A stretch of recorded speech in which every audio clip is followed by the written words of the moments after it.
Lennox Lewis. Son nom faisait trembler ses adversaires et sa puissance était une force inarrêtable sur le ring. Un colosse de chair et d'os, debout au centre de l'ouragan des poids lourds. Il était le champion, le dernier roi incontesté de la catégorie reine, une légende qui s'est retirée au sommet.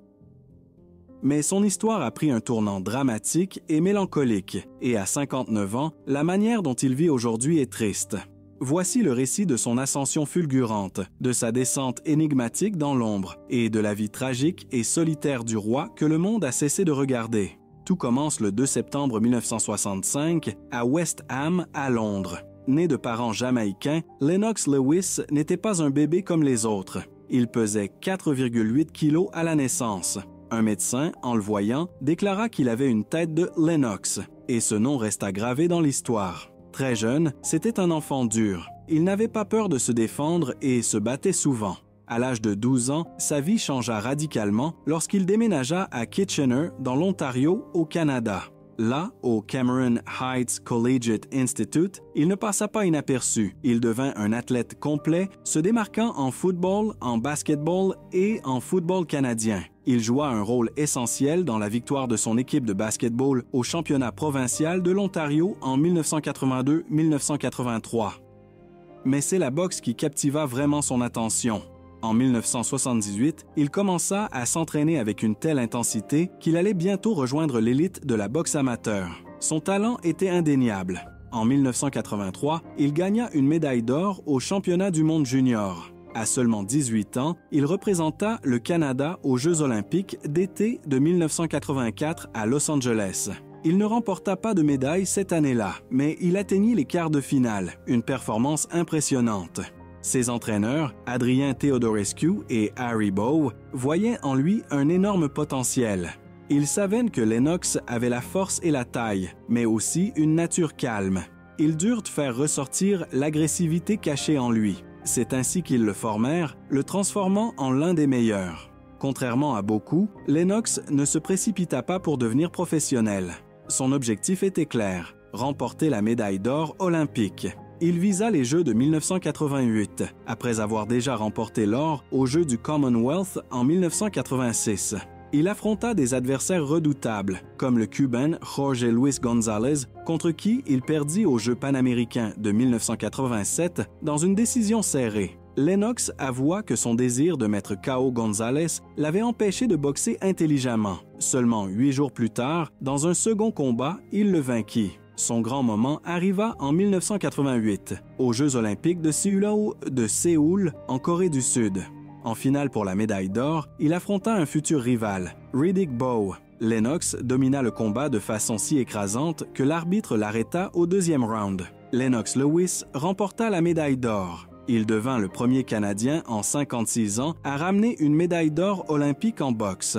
Il eut même l'honneur de porter le drapeau canadien lors de la cérémonie de clôture. Et surtout, il devint le premier médaillé d'or olympique en poids super lourd à devenir plus tard champion du monde professionnel des poids lourds. Avec un palmarès amateur brillant, estimé entre 75 victoires et 7 défaites, ou 85 victoires et 9 défaites, la plupart par KO, Lennox était prêt à conquérir le monde professionnel. De grands promoteurs comme Bob Arum le courtisaient, mais Lennox ne se laissa pas impressionner. Fidèle à sa parole, Lennox Lewis commença son ascension vers la grandeur avec une précision méthodique. En 1990, il décrocha le titre européen des poids lourds en battant le Français Jean-Maurice Chanet.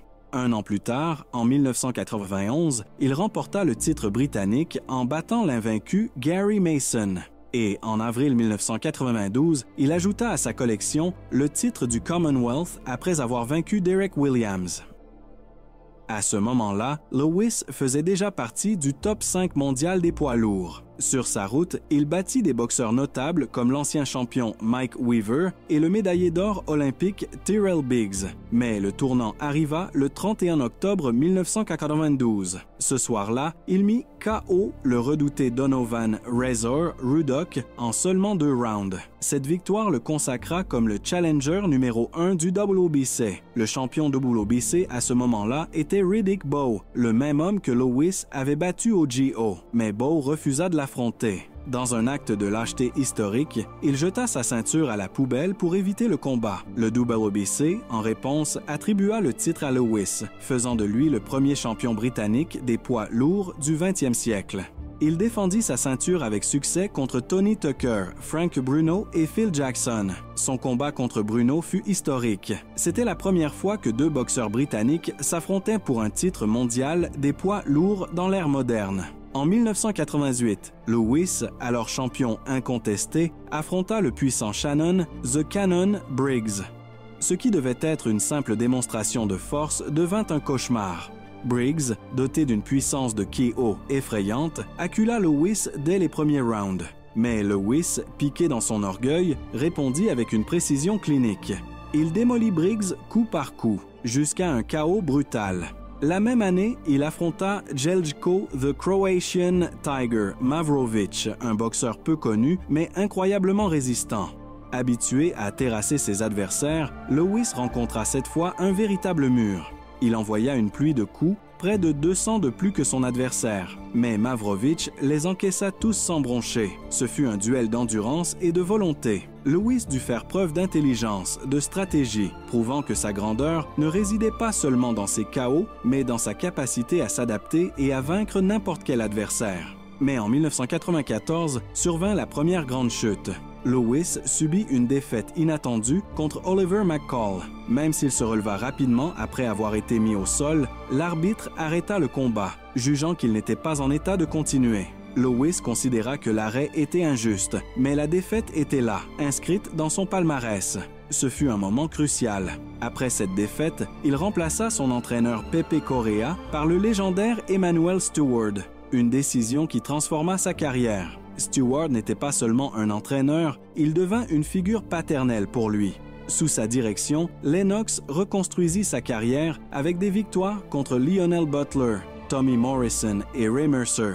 Bien qu'il soit redevenu le principal prétendant au titre WBC, il dut faire face aux manigances de la politique du monde de la boxe. Le promoteur Don King réussit à obtenir pour Mike Tyson une chance au titre avant lui. Lewis engagea une procédure judiciaire pour faire valoir ses droits. Il accepta finalement une compensation financière pour se retirer, mais Tyson abandonna le titre avant de l'affronter. Cela mena à une étrange revanche contre Oliver McCall pour le titre vacant en 1997. Ce fut l'un des épisodes les plus bizarres de l'histoire de la boxe. McCall craqua mentalement en plein combat, refusant de frapper, allant même jusqu'à pleurer sur le ring. L'arbitre n'eut d'autre choix que de mettre fin au combat, et Lewis redevenait champion. Son style, désormais affiné, était celui d'un stratège. Du haut de ses 1,96 et avec une allonge incroyable de 213 cm, il était un géant physique, mais sa véritable arme était son intelligence. Il contrôlait le rythme, analysait ses adversaires et les démontait avec méthode. Son jab était comme un piston. Rapide, puissant et constant, il dictait le tempo du combat et préparait le terrain pour son redoutable crochet du droit. Emanuel Steward lui avait appris à se battre avec la tête haute et à utiliser pleinement sa taille. Lewis défendit son titre contre Henry Akinwand, Andrew Golota et Shannon Briggs, impressionnant notamment par son KO éclair contre Golota et sa remarquable capacité d'adaptation. En 1999, arriva le combat que tout le monde attendait, une unification contre Evander Holyfield. Lennox domina la majorité du combat, surpassant Holyfield. Tous, commentateurs, fans, experts, le virent Gadoujian gagner. Mais le verdict des juges tomba, un match nul controversé. Le monde de la boxe explosa d'indignation. On cria au scandale, soupçonnant de la corruption. C'était si flagrant qu'une enquête officielle fut ouverte. 8 mois plus tard, lors du match revanche, Lennox Lewis ne laissa aucun doute. Il battit Holyfield à Las Vegas de façon claire et nette, devenant le champion du monde incontesté des poids lourds. Il fut élu personnalité sportive de l'année par la BBC. Lennox Lewis était au sommet du monde. Être roi incontesté ne signifia pas la fin des ennuis. Des complications juridiques avec la WBA menèrent à ce qu'on lui retire cette ceinture, car il avait choisi d'affronter Michael Grant en premier. Malgré cela, sa domination se poursuivit. Il mit KO Grant au 2e round, puis battit François Botha et David Tua de façon dominante. Puis, en avril 2001, arriva le plus grand choc de sa carrière. En Afrique du Sud, il fut mis KO par le grand outsider, Hasim Rahman. La controverse éclata aussitôt. On apprit que Lennox, au lieu de se concentrer pleinement sur l'entraînement, participait au tournage d'un film. Les critiques l'accusèrent d'arrogance et de ne pas avoir pris son adversaire au sérieux. Lewis lui-même admit plus tard qu'il avait sous-estimé Rahman. La presse fut impitoyable. Certains commencèrent à chuchoter sur sa mâchoire, la qualifiant de « fragile ». Mais la vraie mesure d'un champion ne réside pas dans le fait de tomber, mais dans la façon de se relever. Lennox ne baissa pas les bras. Il assigna Rahman en justice pour faire valoir la clause de revanche. Lors du second combat, en novembre 2001, Lewis était une machine. Il surpassa et mit KO Rahman au 4e round, reprenant sa couronne. Ce fut l'un des KO les plus propres et puissants de l'histoire, un témoignage de sa résilience. Puis vint le drame avec Mike Tyson en 2002. Lors d'une conférence de presse à New York, la situation dégénéra. Tyson attaqua Lewis sur scène, déclenchant une bagarre générale. Au milieu du chaos, Tyson mordit la jambe de Lewis, une scène choquante qui fit le tour du monde.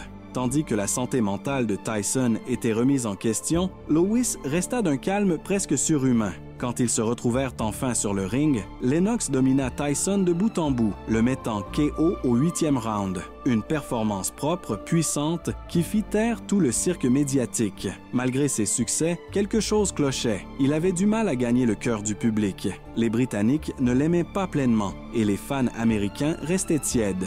Il avait le talent, mais il ne dégageait pas le charisme des autres stars. Lewis prit sa retraite en 2003 après une victoire contre Vitali Klitschko en tant que champion du monde selon ses propres termes.